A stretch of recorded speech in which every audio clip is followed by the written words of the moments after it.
किसी मशहूर गीतकार ने किसी समय पर यह बात कही थी कि शिकारी खुद यहाँ शिकार हो गया। ये क्या सितम हुआ, ये क्या जुल्म हुआ, ये कैसे कब हुआ, वो जानूं मैं और आइए अब जाने आप भी। जी हाँ, आजकल चाइना के कुछ ऐसे ही हालात हैं जहां पे लॉकडाउन जैसी भयावह स्थिति अभी तक बनी हुई है। Hello people and welcome back to the Middle Class Opinion. In today's video, it's all about the terrifying condition of China where people have already came out on roads against the lockdown and zero COVID policy of the Chinese government. So in today's video, we'll be seeing what's going out there in China, what are the consequences of the protest and demands of the people in China, what are the reasons behind the active coronavirus cases and lockdown in China, and the middle class opinion on the protests, coronavirus infections and lockdown going on in China.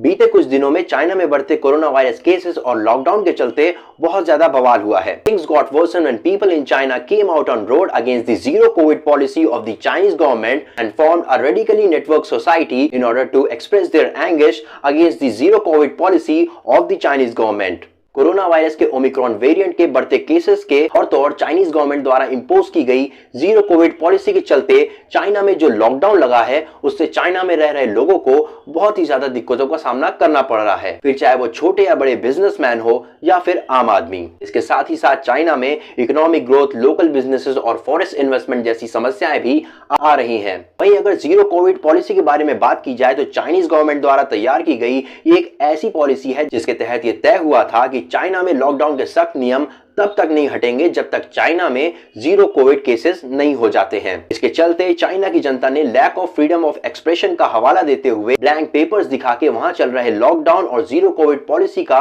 विरोध किया और तो और प्रधानमंत्री Xi Jinping के इस्तीफे की भी मांग की है। तो आइए देखते हैं कि इस प्रोटेस्ट से चाइनीज गवर्नमेंट को कुछ फर्क पड़ा या नहीं और तो और इस प्रोटेस्ट के चलते लॉकडाउन के नियमों में क्या बदलाव आए हैं। अभी भी चाइना में रोजाना 3000 नए कोविड केसेस आ रहे हैं, लेकिन लोगों के आंदोलन व उनके आक्रोश को देखते हुए लॉकडाउन के नियमों में कुछ ढिलाई की गई है।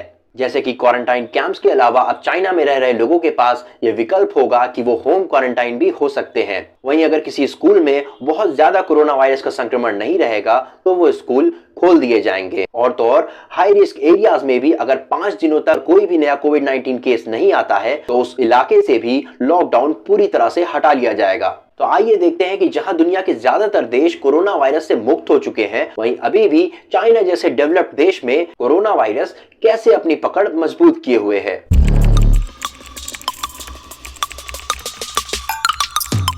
तो चाइना में अभी तक कोविड-19 के होने के 3 मुख्य कारण, पहला इंक्रीज पॉपुलेशन, दूसरा मिसमैनेजमेंट ऑफ द कंडीशन और तीसरा इररिस्पांसिबल पब्लिक बिहेवियर। जी हाँ, अगर पहले केस के बारे में बात करें तो जैसा कि हम सब जानते हैं कि चाइना की आबादी पूरे विश्व में सबसे ज्यादा है और ये एक मेन कारण है कि चाइना जैसे देश में कोरोना वायरस अभी तक बचा हुआ है। दूसरा यानी कि mismanagement of the condition by the Chinese government, यानी कि चाइनीज गवर्नमेंट की तैयारियों में कुछ न कुछ कमी रह गई है जिसकी वजह से अभी तक कोरोना वायरस चाइना में फैला हुआ है। वहीं तीसरा रीजन है irresponsible behaviour of the public out there, यानी कि चाइना की सरकार के साथ साथ चाइना के लोगों को भी कुछ जिम्मेदारियां अपने ऊपर भी लेनी पड़ेंगी, जैसे कि क्वारंटाइन नियमों का पालन करना, लॉकडाउन में बाहर ना निकलना और तो और अपने आसपास साफ सफाई रखना।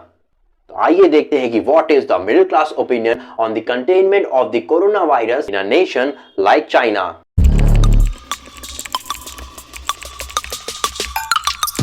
चाइना में जहां वहां की सरकार जिंदगियां बचाने की कोशिश में बार बार लॉकडाउन्स लगा रही है, तो वहीं कई लोग ऐसे भी हैं जो इस कैद भरी जिंदगी को मौत से भी बदतर मानते हैं। गौरतलब है कि अगर लोग मनमानी करेंगे तो कोरोना वायरस के केसेस और भी ज्यादा बढ़ेंगे, जिससे लोग आए दिन मरेंगे और अगर घर से बाहर नहीं निकलेंगे तो स्ट्रेस, डिप्रेशन व पैसों की तंगी जैसे हालात से घुट घुट के मरेंगे।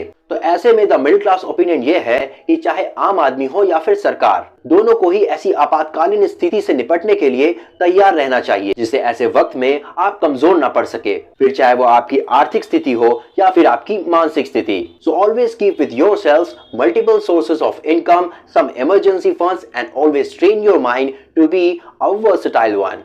So that is all for such emergency and hazardous conditions from the middle class opinion. Signing off for now.